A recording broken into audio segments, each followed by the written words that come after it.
Hey guys, this is us here at the YCS in Bochum 2013. We just got Andrew Rayner here, who just took part in it. He came, what was your position again? 460 something, wasn't particularly good. Out of 1448. Yeah, So top third, but so top still third. not very good. So no, it's Expected, I wanted to do a lot better, but yeah. So there was issues on the day. So yeah. But anyway, right. You got your deck to show us? Yep. Okay. I was running agents, so let's just get into it. I was running 2 Earth. It's good. It's +1. Triple Venus, and with Triple Venus you have to run triple Shrine Ball. So many times over the weekend I've had a Venus in opening hand, 6th card's been a Shine Ball, or I've just searched the Venus with the Earth, and then I draw a Shine Ball, and it ruins your momentum. If you don't draw the Shine Ball, you're really on a roll and you can actually start getting some plays off. Triple Hyperion. After today, after the last couple of days, I'm actually thinking maybe to drop. Well, I'm not going to be running this deck, but I would have probably dropped one because I've had several occasions where I've clogged boss monsters, and I think Hyperion's the one that I could probably get rid of, or one of, without too much issue. There was one game where I opened up triple Hyperion Christia BLS, which I know was a bit of an extreme example, but it's not. So it was just something that could have been avoided if I wasn't running the 3rd Hyperion, because I don't think I could live without the Christia. It's so good. If you open this in Venus and you get the Venus off, your Venus is going to make this live, and most of the time, most of the meta decks at the moment really struggle to get over Christia. There's the Winamata one today where I've got this mat. It was a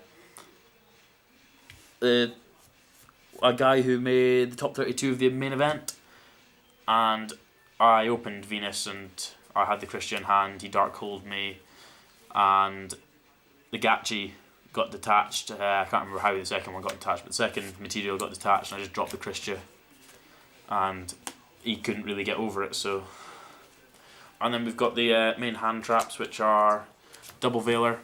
Veiler's really good this format. It's very good against a lot of decks, but I played some right weird decks this weekend. I don't think I've played what I'd consider meta. I mean, I played against stuff like Go Go Go Zombies and Hunder and stuff like that. It was all very weird. Because I went 2-0 and then started to lose. So I was always expecting to face worse decks as I was going down through the field. But there were some really weird decks that I played against. But 2 Veiler. Double Maxi. Maxi is absolutely brilliant this format. Obviously, because we're just about to finish the format, this probably won't be quite as used. Obviously, because there's not going to be wind-ups to the same extent. So this will probably not see quite as much play. Or I certainly won't be using it quite as much. But it was brilliant over the weekend. I sided a 3rd. I'm really glad I did, because so often it's just a matter of you drop it and it stops their plays, or it makes them have to think if they actually want to finish the play. Too good not to use. And then 1 Herald. Herald's really good. It can negate stuff from hand. There was one game where the guy dropped Gores and I negated it with Herald, and it ended up putting the 4th Fairy in the bin for a Christia, and I dropped the Christia main phase 2 and he scooped. And then we have Tour Guide Engine, double Tour Guide. Thanks, John. And Sangan. Bye bye. This is an incredibly good thing. This weekend it's been a moment of I just didn't see the Tour Guide enough. When I saw the Tour Guide, I'd already seen the Sangan, so I couldn't. My usual play is just go Tour Guide, Sangan. You've got to try and get rid of this without letting me search. So they've got to waste resources trying to do that, or they let me get the search. But I didn't really see enough of this weekend, which doesn't help. I mean, if you see Venus Tour Guide, then you're pretty sorted, and I just didn't. And we're on the wrong side of the pile. We have double Ryo. Despite the fact that it stops your Earths, it's actually and your Sangan, it's actually an incredibly good card, and incredibly balanced. It's brilliant against Xyz decks. I mean, there's a Hunter deck that I played against that just kept stopping him actually making any plays. And it stops duality. It stops them actually setting up what they want to do. And it's 19, which is huge for this format. And then we have one Reaper.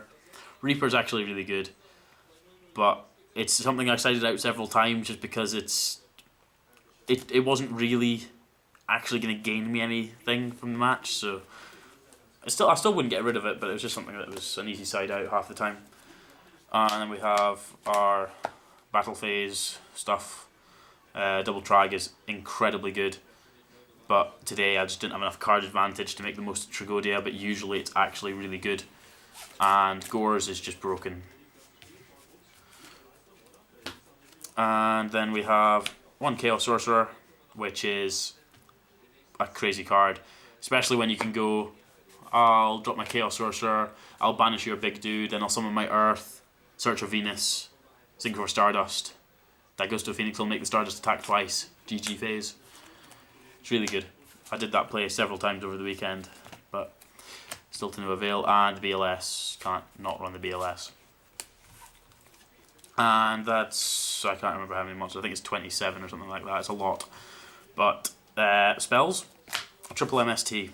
This deck's biggest hate is back rows, so I try and stop the back rows from the beginning, so MSTs are very good for that. Double Lance, I don't like Honest. That's pretty much the only reason I run 2 Lance. Honest is very good in its own way, but I feel that because Venus is such a bottomless target, Lance can help you be aggressive, it can help you be defensive, whereas Honest usually only lets you be aggressive.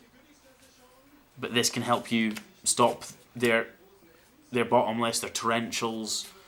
It usually just, I mean, I've used this guy Darkhold, my Christia, where he needed the Christia to die to actually be able to do a play, because I saw him search Tour Guide. I Lance it, and there's not much he can do. Lance is absolutely brilliant this format. Brilliant. Heavy Storm, Dark Hole, Monster Reborn. There. Just really good cards. And then Mind Control. It's actually a really good card, but it's an instant side out against Fire Fists, Dino Rabbit, stuff that's generally rank level 4-ish, because I don't have any level 4 Xyz. So this comes out, but it's a very good card. And then we have one enemy controller. This is brilliant. This wins games by itself. There's been games where you go Venus, triple Shine Ball, go into Gachi, Venus attacks into something or it attacks directly. They drop Gores and you enemy controller, and you get rid of your Shine Ball, take control of Gores, and then you can start doing other plays. It's really good. Creature Swap. Again, this is very similar to the enemy controller, where you can just use the spare Shine Ball and give them something. There was a match in the Winamax final I played today where I had a Venus, a Gachi, a Shine Ball. I Treacherous trap hold his 2 Magicians after he'd tried to start the wind up loop, and the next turn I have the Shine Ball, creature swap it for his Shark, and overlay the Shark with my Venus just so he can't do a play if he had a Monster Born or something. I was trying to limit his options, so creature swap actually really helped there. And as I just mentioned, Treacherous trap hold, only trap. Yeah, so it was 12 spells, was it, about that? I think so, yeah, that would be 27 monsters as well then, yeah. Yeah. So, Treacherous is incredibly good. It's just... It's good, but it's an instant side out most of the time, which is... It's good to have cards that are instant side outs. Mm-hmm. Okay, that was your main deck. Let's have your extra deck now. Chimera type Fortress, Sidra. Cataster, Armory Arm, Black Rose Dragon, Gaia Knight, Stardust, one of each level. It's just, you need one of each level just for the sake of, just in case. I used this a lot today. I used this a lot today. Didn't summon those once. That's the Stardust, is it? That's the Stardust, yeah. That's the Stardust. Yeah, so Cataster's always an easy play just because it's dark. It gives you that extra dark. If they solemn it, it's going to your graveyard. You've got no issues with that. So it's usually a matter of you go Venus into Shine Balls into Gachi, and then you summon your Earth. You get the plus off the Earthling Catastrophe. They solemn it. You've got the Dark in the bin for further plays. Stardust's incredibly good. There was one game where I started off with Earth. They didn't kill the Earth. I go into Venus next turn. The 3 Shine Balls. Synchro for Stardust. Get the Stardust out. Drop Christia with the 4 fairies as you put in the bin from the Synchro. And get the Earth back to hand for next turn. And then just started swinging into him because I knew he couldn't actually do anything. This is probably the MVP from the extra deck of the day. It's just incredible. Stardust for the win. Stardust is very good, but this is probably second in command. It's absolutely incredible, this card. Daigosto Phoenix. It's really, really good. Because even if it's just, when you've got him and Agachi, this is attacking for 19 each time. And that's big by itself. Or if you get the Stardust attacking twice, that's 2-5 each. If you've got a Agachi as well, you're talking huge numbers. Which, it can actually be game changing. And this thing can, well, it's 3k if it attacks by itself, which is still big numbers. And then we have double Gachi. Occasionally you want to just go for the Great Wall. And I heard a 2-4 Venus is actually quite big. So yeah, they're good. Levier, didn't summon this once today. But that's the issue with the tour guides, just not seeing the tour guides enough. But yeah, I would never not run it. Leviathan Dragon, this did a lot of work today, but not quite as much work as Acid Golem. I had real issues getting over big dudes today. What was it today? It was there was a Gores, but there was something else as well. I can't remember what it was. Something that was 2-8-ish that I had no out to. I needed to get over it, so I had to drop Acid Golem. Acid Golem's really good. So I love Acid. I hate Acid Golem, but I love it. It's such a horrible card, but such a good card at the same time. And obviously Skill Drain says, yeah, because I don't like Skill Drain. Dark Mist, didn't use it today, but it's an incredibly good card in general. It just never came up to the opportunity of being able to use it, so I thought there's no point. I don't think I used Venus aggressively at all today. It was always Gachi or maybe Daigosto Tempo. This thing's incredible. Didn't use it today again, but didn't face anything that went Zen Mains or Gachi all day, literally. So, and Zen Mains is good. That's all there is to say about Zen Mains. So that's the 15 there. Okay, that's your extra deck. Now for the side. Sidra. Third Maxi. Neko Main King. That's for Insectors and Mermails and Dark Worlds and whatnot. It was an interesting ruling came up. It was we had a big argument about this. And it was something that I'm still not 100% sure if it was actually a right ruling or not. I had this set along with Agachi, and my opponent had a Zen Mains. He Darkhold. Obviously, Neko Main King was destroyed, and the Zen Mains effect triggered. So, because this is an old card, we don't know if it would be errata to be something new, but we took it to mean that, or I took it to mean that it ends the turn, literally. It doesn't actually go to the end phase. It says that when this card is destroyed by an opponent's card effect, send it to the graveyard, end your opponent's turn. And I took that to mean end the turn, not move your opponent's turn to the end phase. So it was ruled in the end that Zen Mains could activate its effect, and he targeted my MST and I chained it anyway, so it didn't actually make a difference, but it's something that I would like to know for the future. Just something that came up, but it's not something that will probably ever come up again, but it was just an interesting ruling. Yeah. Double Raikou, I didn't really see much of Dino Rabbit, but it's a small out to that. It can help get rid of pesky back rows. Yeah, it's not bad. This is an incredibly good card. I sided this in against pretty much everything. Most decks are back row heavy at the moment, so this is incredibly good. A lot of people wait too long to play cards, so just dropping the Night Beam on it can help.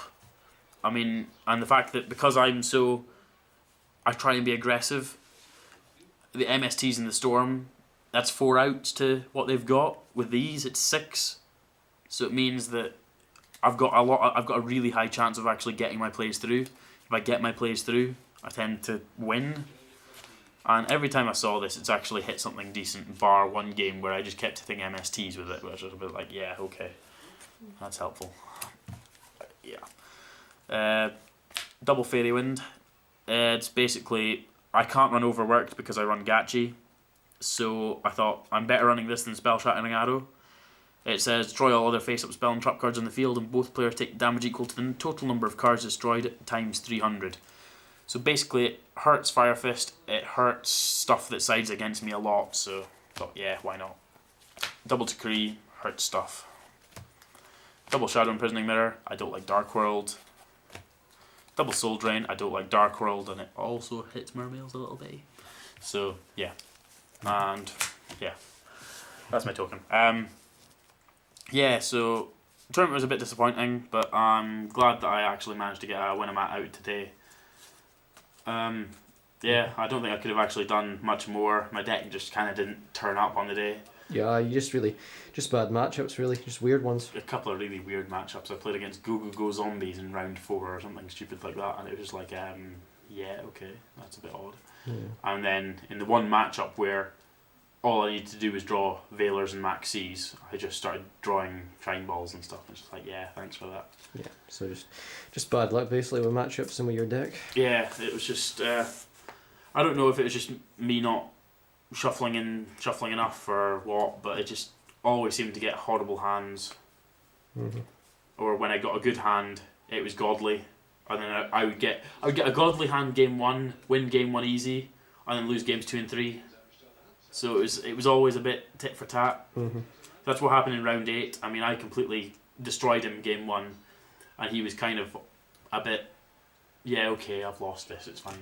Yeah. And then I drew into the hand of 3 Hyperion Christia BLS, which I think I managed to do something. I think I drew a Reaper, so I managed to stall for a little while, but really wasn't much that I could do better. But this deck will get retired now just because I feel that it won't be strong enough now that Sangan's gone.